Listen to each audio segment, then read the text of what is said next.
Good morning everyone. In previous video we had study about orthopedic disorders in children. Now in this video we will study about clubfoot, that is second orthopedic disorders in children. So introduction of clubfoot. It is a common birth defect occurring in about 1 in every 1000 live births. Means clubfoot क्या है? एक birth defect है। क्या होता है, जब baby का birth होता है उसी टाइम से ये प्रेजेंट रहता है, बर्थ डिफेक्ट है। And it is about 1 in every 1000 live child, मतलब 1000 लाइव बर्थ जब होते हैं उसमें से किसी एक में क्लबफुट होने का चांसेस रहता है। Approximately 50% of cases of clubfoot are bilateral. So जो क्लबफुट है इट मे बी यूनिलेटरल और बायलैटरल। देन 50% चांसेस है कि बायलैटरल ही होगा, दोनों फुट में अफेक्टेड रहेगा। This occurs in males more often than in females by a ratio of 2:1। So clubfoot जो है वो more prones in males child. Main cause of is the result of arrested और anomalous development into uterus. So इसका जो main cause है ये क्यों होता है क्लबफुट? जो मदर है अगर प्रेग्नेंट है उस टाइम पे अगर फीटस में मसल्स जो हैं उनके एनोमलस हैं या फिर डेवलपमेंट में कुछ रिटार्डेशन हो गया है, प्रॉपर ग्रोथ नहीं हो पा रहा है इन यूट्रस, तो क्लबफुट होने का चांसेस रहता है। Second, here you can see the definition of clubfoot. So clubfoot is a deformity, complex deformity of foot, result of complicated interrelationship between bone, ligament and muscles. So clubfoot क्या है? ये complex deformity of foot है, result of complicated inter relationship between bone, ligament and muscles. So bone, ligament and muscles के बीच में अगर कुछ complicated relationship है, means bones और मसल्स अगर जॉइन नहीं हो पा रहे हैं या उनके बीच में कॉन्ट्रैक्शन अगर बहुत ज़्यादा हो गया है या लिगामेंट और बोन के बीच में जॉइन नहीं हो पा रहे हैं, तो वो जो होता है वो क्लबफुट होता है। Then second definition है clubfoot is a condition in which one or both feet are twisted into an abnormal position at birth.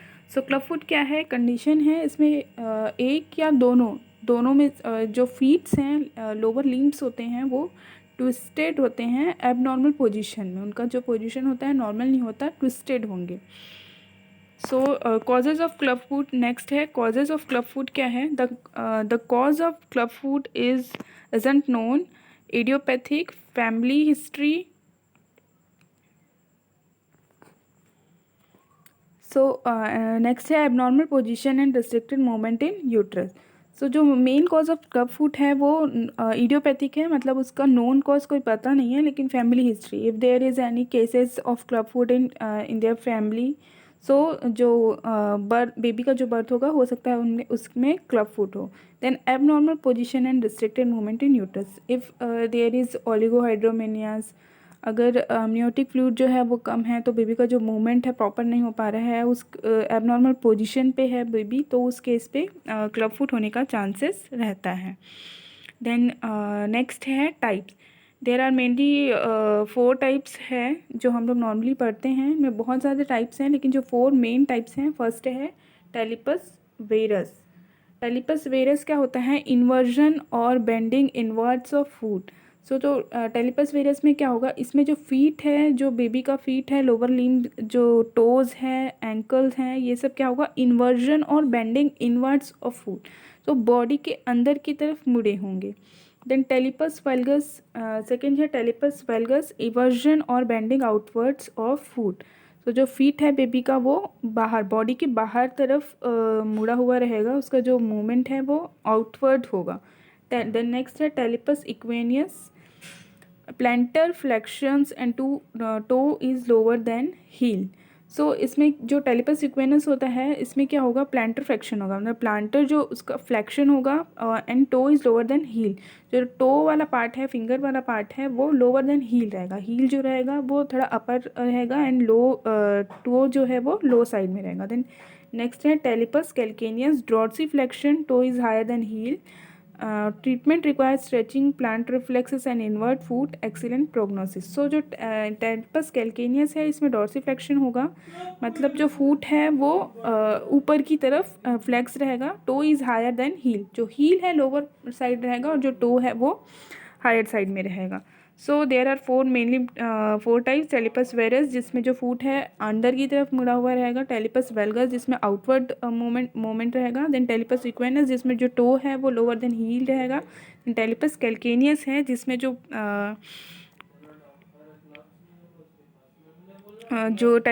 Calcaneus है जो हील है वो नीचे की तरफ रहेगा और जो टो है वो ऊपर की तरफ रहेगा। Here you can see the images of Talipus calcaneus, Talipus vagus. So this is Talipus calcaneus, in which inward direction में movement है। जो heel है वो लोअर देन टो है, जो टो का साइड है वो ऊपर हायर रहेगा और जो हील है वो नीचे की तरफ रहेगा। देन टेलिपस वेगस है, देन टेलिपस वेरस है जिसमें जो मूवमेंट जो है बॉडी के अंदर की तरफ है, इनवर्ड मूवमेंट है। देन वैसे ही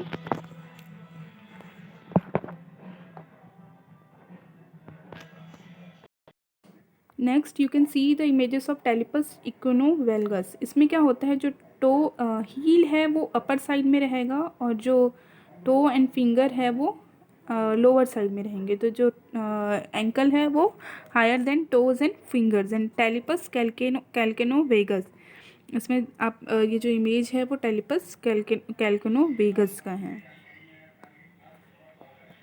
Then this is another images: Talipus varus, Talipus vagus, Talipus equinus and Talipus calcaneus. Diagnosis है,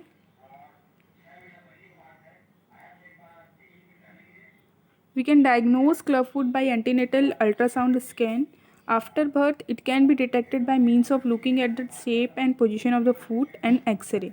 सो डायग्नोसिस मेन क्या होगा, जब मदर जो है एंटीनेटल चेकअप के लिए आते हैं उस टाइम पे अगर हम लोग अल्ट्रासाउंड करते हैं उस टाइम पे अगर फीट विजिबल है, उसमें क्लबफुट प्रेजेंट है, तब हम लोग उसको डायग्नोस कर सकते हैं। देन आफ्टर बर्थ भी ईजिली विजिबल होता है फूट जो है, अगर उसका इनवर्ड मूवमेंट है या फिर by looking at the shape and position of the foot.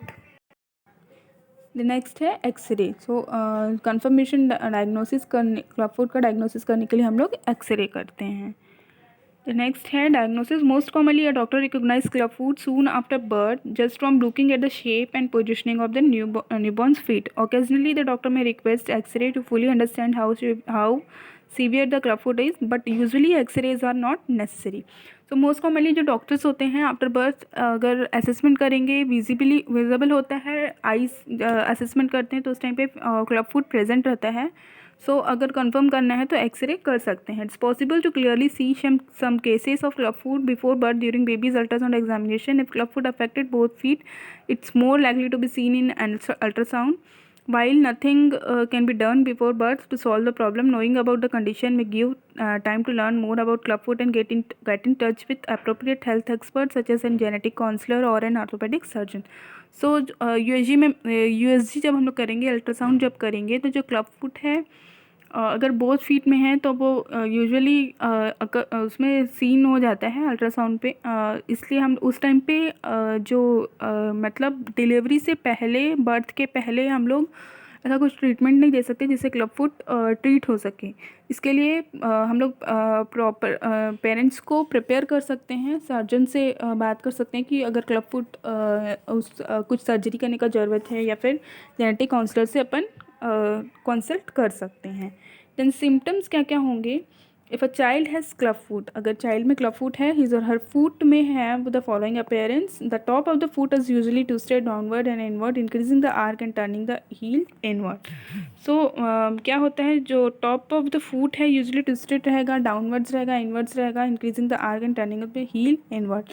जो फीट है वो प्रॉपर नॉर्मल पोजीशन पे नहीं रहेगा। द फूट में भी turn so severely that it actually looks as it is upside down.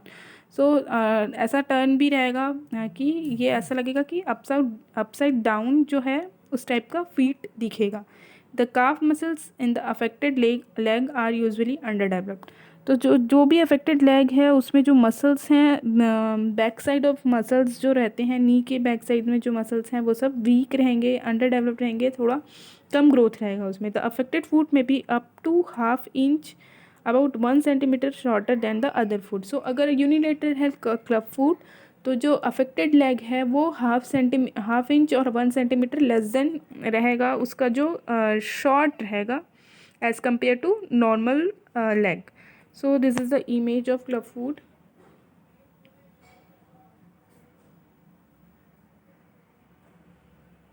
Then treatment, it consists of 3 stages: correct the deformity, then maintenance and correction until normal muscles balance is developed, follow up observation to detect the reoccurrence. So correct deformity हम लोग को करना है, maintenance of conduction until normal muscles balance is developed. जो normal baby जो है standing and walking जो उसका होता है 1 ईयर के एज में स्टार्ट होता है, तो उससे पहले हम लोग को इसमें करेक्शन करना है। Then follow up observation to detect and recurrence, अगर फिर से हो रहा है कि नहीं वो उसके लिए हम लोग को फॉलोअप केयर करना है। As the newborn bones and joints are extremely flexible, non surgical treatment such as casting और splinting are usually tried first. The foot or feet is moved, manipulated into the most normal position possible and held immobilized in that position until the next treatment.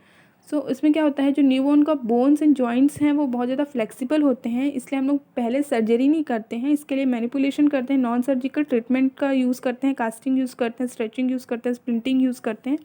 उसके बाद अगर नहीं हो रहा है correction, तब हम लोग सर्जरी के लिए करते हैं। This manipulation and immobilisation procedure is repeated every 1 to 2 weeks for 2 to 4 months, moving the foot a little closer to a normal position each time. So normal position में लाने के लिए हम लोग मैनिपुलेशन करते हैं, इमोबिलाइज करते हैं फूड को, कास्टिंग यूज़ करते हैं। तो उसके लिए हम लोग 1 to 2 week में उसको मूवमेंट नॉर्मल पोजीशन में लाके कास्ट लगाएंगे। देन ये जो है ये 2 to 4 months तक चलता है। The goal of the treatment is to improve the way the child's foots look and works before he or she learns to walk in hopes of preventing long term disabilities. Treatment option include, सो जो गोल है treatment का वो क्या है, चलने से पहले, baby के चलने से पहले, खड़े होने से पहले उसका जो नॉर्मल फीट है नॉर्मल पोजीशन में आ जाए, ये गोल रहता है। ट्रीटमेंट क्या क्या इंक्लूड होगा, फर्स्ट है stretching and casting. So stretching and casting करते हैं जिसको ऑनसेटी मेथड भी बोलते हैं। This is the most common treatment of club foot. The doctor will do this following. Doctor क्या क्या करते हैं, move the baby's foot in to a correct position and then place it in a cast to hold it in that position. So baby का जो foot है inwards movement है, outwards movement है, तो उसको नॉर्मल पोजीशन में ला के then उसको उसमें कास्टिंग यूज़ करते हैं, कास्ट लगाते हैं, प्लास्टर कास्ट जो होता है वो लगाते हैं। Then reposition and recast the baby's foot once और twice a week for several month. So एक वीक में 1 और सेकेंड टाइम, मतलब 1 से 2 बार हम लोग एक हफ्ते में उसको नॉर्मल पोजीशन में लाएंगे, रिकास्ट करेंगे। देन ये जो रहता है 2 to 4 months तक चलते रहता है। Then perform a minor surgical procedure to lengthen the एक्रिलिक tendon towards the end of this process. So क्या होता है, अगर काफ मसल्स में वीकनेस है तो हम लोग क्या करेंगे, एक्रिलिक टेंडन जो होता है उसके लिए थोड़ा माइनर सर्जरी करते हैं, उसको सर्जरी करके उस जो एक्रिलिक टेंडन मसल्स है उसको लेंथन करते हैं, थोड़ा बढ़ा देते हैं। So other braces and cast हैं। देन वीटन बेसिस है। आफ्टर कास्ट हम लोग प्लास्टर कास्ट लगाने के बाद उसमें कास्टिंग करने के बाद जो ये ब्रेसेस है ये यूज़ करते हैं, जिससे क्या होगा, जो इमोबिलाइज करने के लिए हम लोग ब्रेसेस यूज़ करते हैं फुट में। तो फुट में कास्टिंग करेंगे हम लोग, मूवमेंट करेंगे, उसके बाद ये जो कास्ट है वीटन ब्रेसेस वो सब यूज़ कर सकते हैं। इसके लिए क्या होता है, बेबी का जो फीट है, कास्ट वाला बेबी का जो फीट है, यहाँ पे अपन फीट को इंसर्ट करके ये जो पार्ट है, ये ब्रेसेस वाला जो पार्ट है वो अपन लगा सकते हैं। देन दिस इज़ डेनीज ब्राउन बार। अगर बाईलेटरल क्लब फुट प्रेजेंट है तो हम लोग शूज़ जो रहता है बेबी के फीट में, शूज़ पहना के फिर स्ट्रेच करते हैं, इसको स्ट्रेचिंग करेंगे, धीरे धीरे ये अपने नॉर्मल पोजीशन में आता जाएगा। देन सेकंड है stretching and taping, French method है। This approach is also called the functional method और the physiotherapy method working with the physical therapist friend. So move the foot daily and hold it in position with adhesive tape. तो हम लोग क्या करते हैं, जो foot है जिसमें क्लब फुट प्रेजेंट है उसको हम लोग थोड़ा सा नॉर्मल पोजीशन में लेकर आते हैं, एडहेसिव टेप लगा के उसको कास्ट करते हैं, इमोबलाइज करते हैं। Use a machine to continuously move the baby's foot while he और शी स्लीप। तो जो बेबी अगर सो रहा है उस टाइम पे हम लोग क्या करेंगे, जो फुट है उसको डेली कंटिन्यूसली मूव करते हैं नॉर्मल पोजीशन में। After 2 months cut treatment back to 3 times a week until the baby is 6 month old। तो जब तक बेबी 6 महीने का नहीं हो जाता हम लोग ट्रीटमेंट को जो है 3 times a week हम लोग ये करते हैं, उसको नॉर्मल पोजीशन में लाएंगे, इमोबलाइज करते हैं। Once the shape is corrected continue to perform daily exercise and use night splints until the baby is walking of age. So after 6 month के बाद हम लोग क्या करते हैं, शेप अगर करेक्ट हो गया है तो कंटिन्यू उस चीज़ को करते रहना है, एक्सरसाइज कराते रहना है, कास्टिंग यूज़ करना है, मोबिलाइज करना है उसको, क्योंकि रीअकरेंस होता है, फिर से क्लब फुट होने का चांसेस रहता है, इसलिए हम लोग उस चीज़ को कंटिन्यू करते रहते हैं जब तक बेबी चलना नहीं सीख जाता। This method requires a much greater time commitment than does the Ponseti method. Some care givers combine the French method and Ponseti method. तो दोनों मेथड को यूज़ कर सकते हैं, स्ट्रेचिंग एंड टेपिंग, कास्टिंग जो है अपन यूज़ कर सकते हैं। Then next है surgery. In some cases, when club foot is severe or doesn't respond to non-surgical treatment, babies may need more invasive surgery. An orthopedic surgeon can lengthen tendons to help ease to feet into a better position. After surgery, the child will be in a cast for up to 2 months and then need to wear a brace for a year also to prevent the clubfoot from coming back. Even with treatment, clubfoot may not be totally correctable, but in most cases, babies who are treated early grow up to wear ordinary shoes and lead normal active lives, usually done at 9 to 12 months of age. तो जो surgery है वो हम लोग 9 to 12 months of age के बीच में करते हैं। इसमें क्या होता है, सर्जरी में जो एक्रिलिक टेंडन मसल है उसको अपन लेंथन अप करते हैं। देन आफ्टर सर्जरी 2 months तक ब्रेसेस लगा के रखना है, कास्ट जो है वो लगा के रखना है। देन नेक्स्ट है nursing management. After surgery post operative nursing consideration क्या होता है, neurovascular check at least every 2 hours, observe for any swelling around cast edges, elevate ankle and foot on pillow, pain management. So first हम लोग को क्या करना है, अगर कास्ट लगा हुआ है बेबी के फीट में तो उस टाइम पे हम लोग को 5 P's होते हैं, पेन, पैरास्थीसिया, पेलर है स्किन, वो सब हम लोग चेक करना है। देन पल्सलेसनेस तो नहीं हो रहा है वो चेक करना है, ठीक है। Then observe for any swelling around cast edges, मतलब कास्ट के अराउंड कुछ स्वेलिंग तो नहीं है, रेडनेस तो नहीं है, वो चेक करना है। Then elevate ankle and foot on a pillow. तो जो भी फीट का सर्जरी हुआ है उसको हम लोग तो थोड़ा एलिवेट करके रखेंगे by using pillow. Then pain management, pain होने से हम लोग एनाल्जेसिक्स यूज़ कर सकते हैं। In doing stretching exercise with baby, putting child in special shoes and braces, making sure the child wears the shoes and braces as long as needed, usually full time or 3 months, and then at night for up to 3 years. सो हम लोग को recurrence से prevent करने के लिए हम लोग को बेबीज़ को शूज़ जो है, ब्रेसेस जो हैं, कास्ट जो है, वो सब कंटिन्यूसली उनको पहना के रख। Then making sure the child wears the shoes and braces as long as needed. जो शूज़ है और ब्रेसेस है उनको कंटिन्यूसली हम लोग को पहना के रखना है। देन कॉम्प्लिकेशंस हैं, club foot typically doesn't cause any problems until a child starts to stand and walk.